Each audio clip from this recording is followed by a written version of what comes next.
Everyone in the neighborhood trusted Daniel Carter. He was polite, well-dressed, always helping his mother in public. But behind closed doors, the truth was very different. Margaret Carter was 72 and fighting stage 3 heart disease.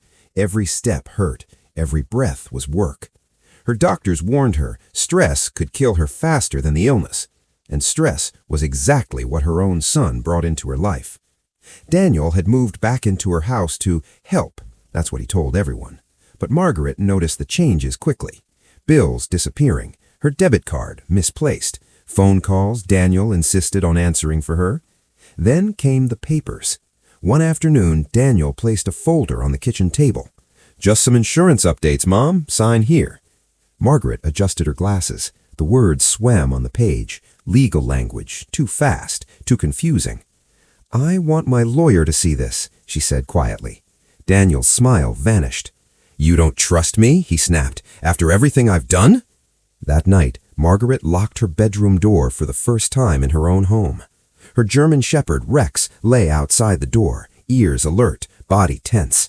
He had been with her for 8 years. He sensed fear the way others sensed weather. 3 days later, Margaret collapsed in the hallway.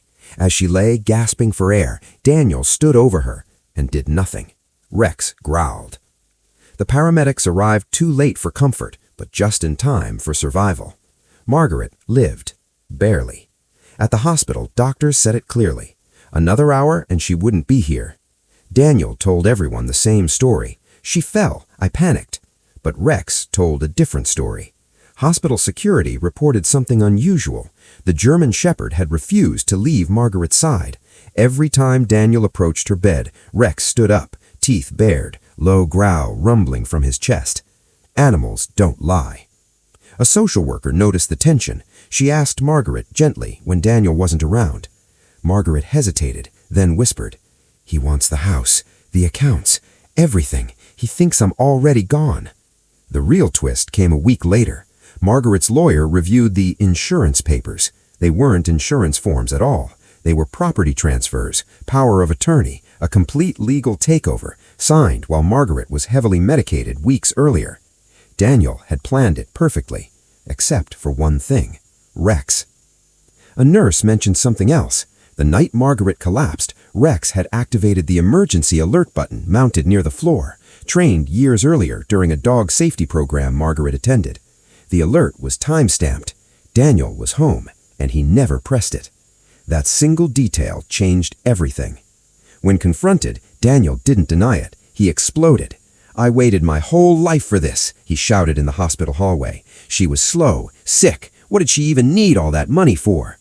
Margaret listened from her wheelchair. Each word felt heavier than the last. "I carried you for 9 months," she said softly. "I stayed up through every fever, every failure, and you waited for me to die."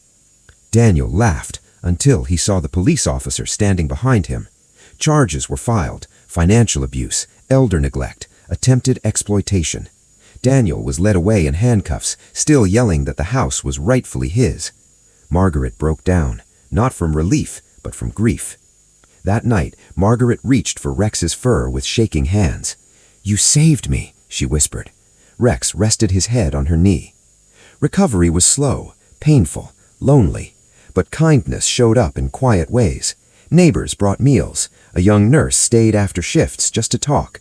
A local foundation helped Margaret secure her assets and medical care. For the first time in months, Margaret slept without fear. Rex stayed at the foot of her bed every night, watching the door.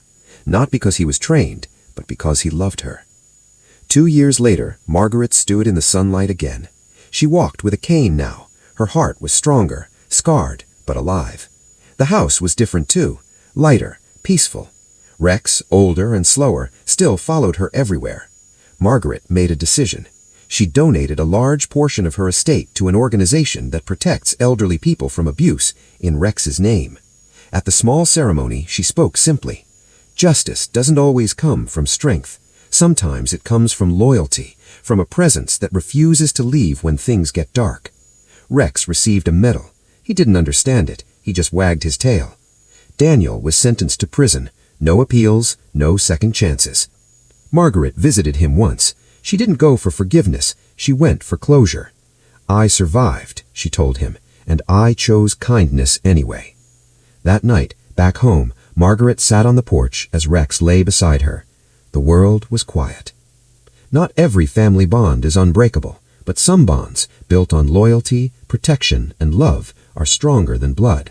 And sometimes, the true hero walks on 4 legs.